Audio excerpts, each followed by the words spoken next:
আকাশ ছোঁয়ার স্বপ্ন নয়, রান্নাঘর থেকে বেরিয়ে ফুটবল ছুঁয়ে দেখার স্বপ্ন।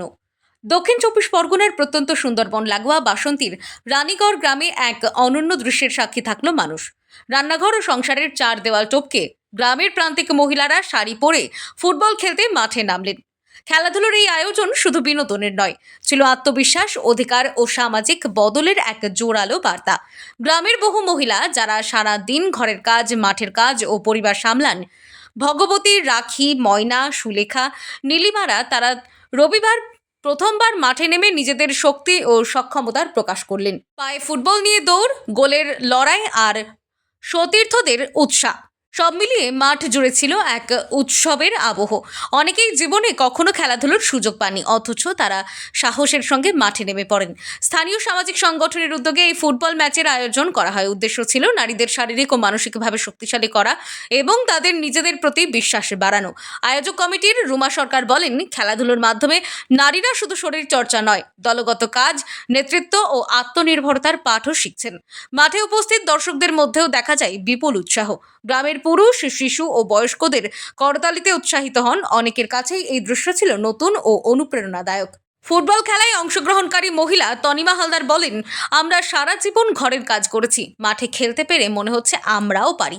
এই ফুটবল ম্যাচ তাই শুধু একটি খেলা নয়, বরং গ্রামীণ নারীদের জীবনে নতুন স্বপ্ন ও সম্ভাবনার সূচনা হয়ে রইল। এই উদ্যোগ প্রমাণ করে দিল, সুযোগ পেলে গ্রামের মহিলারাও সব ক্ষেত্রে নিজেদের দক্ষতা ও সাহসের পরিচয় দিতে পারেন। আমার নাম ময়না মিস্ত্রি। আমি একজন সাধারণ গৃহবধূ। আমাদের দলের সব সদস্যরা মিলে এসেছি, খেলাধুলো করেছি, খুব আনন্দ পেয়েছি। আগের বছরে আমরা ফার্স্ট প্রাইজ নিয়ে গেছি, এবছরেও ফার্স্ট প্রাইজ নিয়েছি। কিন্তু আমাদের খুব গর্বিত যে স্যারদের সাথে আমাদের যুক্ত আছি, বা স্যাররাও আমাদের সাথে যুক্ত থাকুক, এই বলে আমার বক্তব্য শেষ করছি। আপনার নাম? আমার নাম ময়না মিস্ত্রি।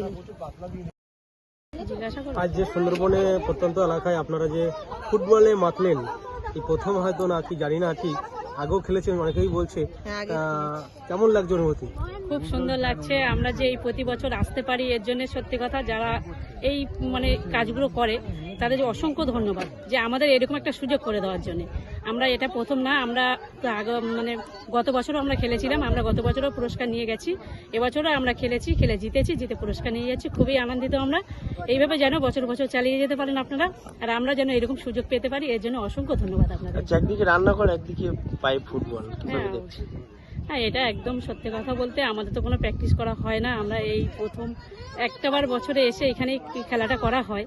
সেই দিক থেকে দেখলে একদম নতুন বললেই হয়। আমরা কিছুই জানি না, অতি সাধারণ একটা গৃহবধূ। আমরা ঘরে রান্না বান্না করা হয়, আবার তার মাঝখান থেকে এসে একটু খেলা করা, একটা আনন্দ, এছাড়া কিছুই না। খুবই ভালো লেগেছে।